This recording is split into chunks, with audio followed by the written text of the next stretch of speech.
A crisp banknote slides across a grocery store counter. The cashier does not examine it. The customer does not question it.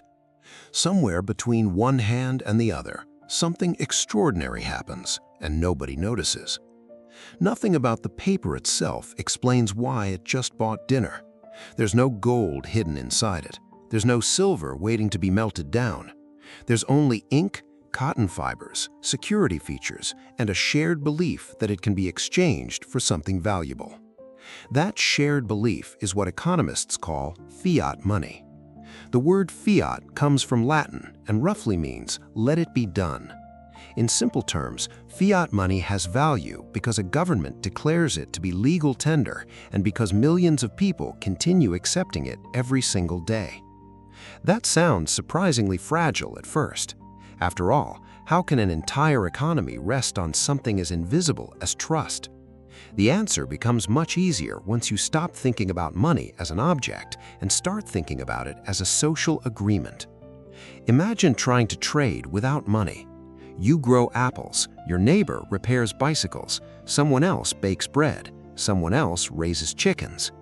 Every purchase would require finding another person who wants exactly what you have while also offering exactly what you need. Economists call this the double coincidence of wants.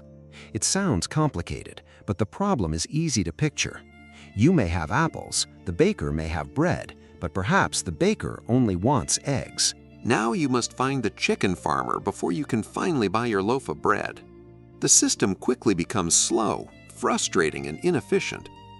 Money solves this problem by becoming the thing everyone is willing to accept first and exchange later. Instead of trading apples directly for bread, you sell the apples for money. Then you use the money to buy bread. The baker can later spend that same money on flour. The farmer can use it to repair a tractor. The mechanic can pay rent. The money keeps moving while making every exchange simpler. That is its true purpose. Money is not valuable because it sits still. Money is valuable because it moves. For thousands of years, societies searched for objects that could perform this role. Shells worked in some places, salt worked in others. Large stone discs served entire island communities.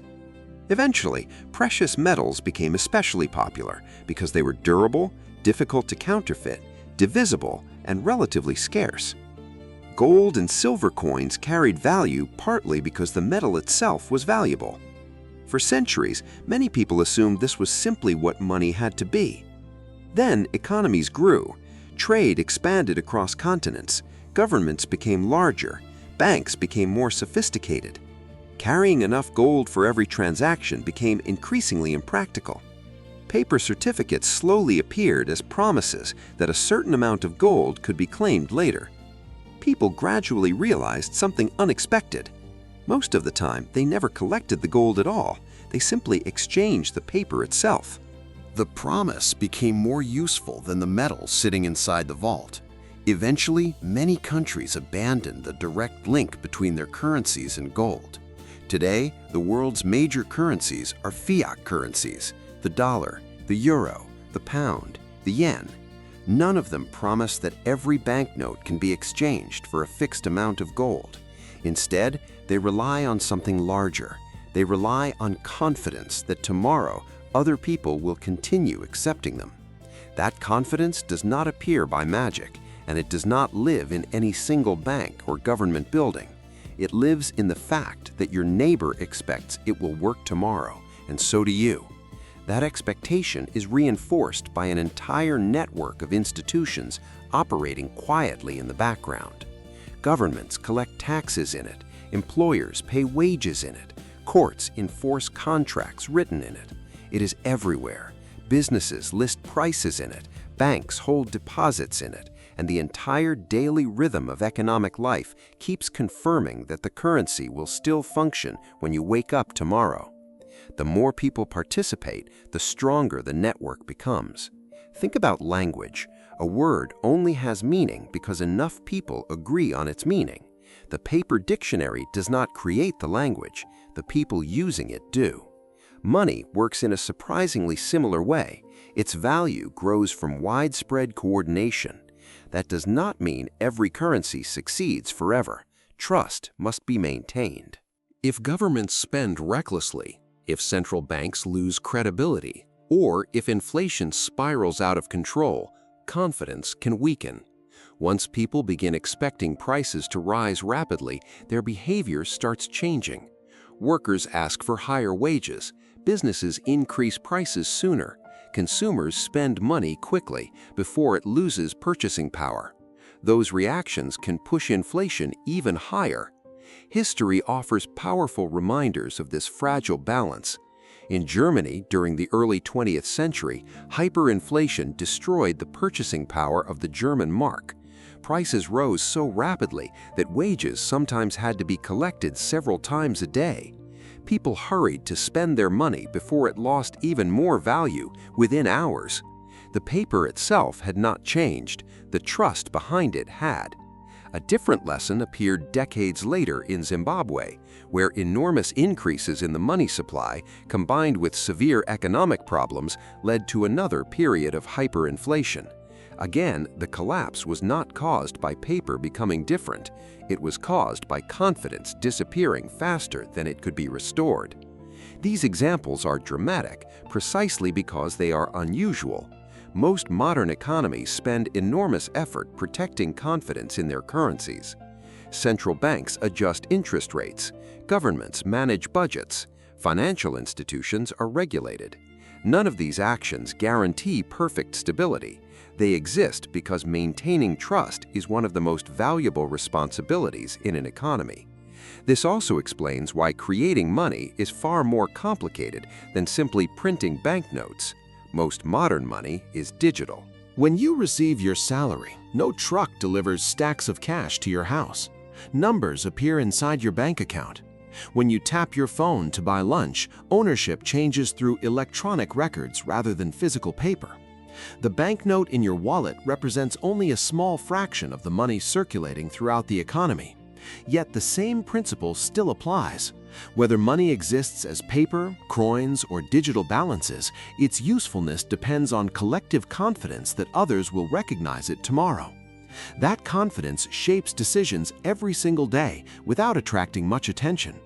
When you choose to save money instead of spending it immediately, you trust that it will still buy something meaningful in the future. When a company signs a contract lasting 10 years, it assumes the currency will remain useful throughout that agreement. When a family takes out a mortgage, they build decades of planning around that expectation. An entire economy quietly rests upon millions of similar decisions. This leads to one realization that is easy to remember. Money is not paper. Money is shared trust. Those 5 words explain far more than they first appear to. They explain why governments care about stable inflation. They explain why central bank decisions influence financial markets. They explain why confidence can sometimes matter as much as physical resources. Most importantly, they explain your own relationship with money. Every paycheck you receive connects you to millions of strangers you will never meet. Every purchase depends on an invisible network of agreements stretching across banks, businesses, governments, and households. You rarely notice that network because when it works well, it feels completely ordinary. That quiet normality is actually one of its greatest achievements. The fact that you can buy breakfast in the morning without questioning whether your money will still be accepted is something billions of daily transactions make possible. It is easy to mistake familiarity for simplicity. Fiat money is familiar. It is not simple. It is the result of centuries of economic evolution, legal systems, financial institutions, and human cooperation. It reminds us that some of the strongest forces shaping civilization cannot be held in our hands. They exist because people continue believing in them together. The next time a simple banknote passes from one hand to another, it will still look like nothing more than carefully printed paper, but you will know that the true value never lived inside the paper at all. It has always lived inside the trust shared by an entire society. If this changed how you see the banknote in your wallet, consider what other ordinary things around you are running on invisible agreements and which ones depend entirely on everyone continuing to believe.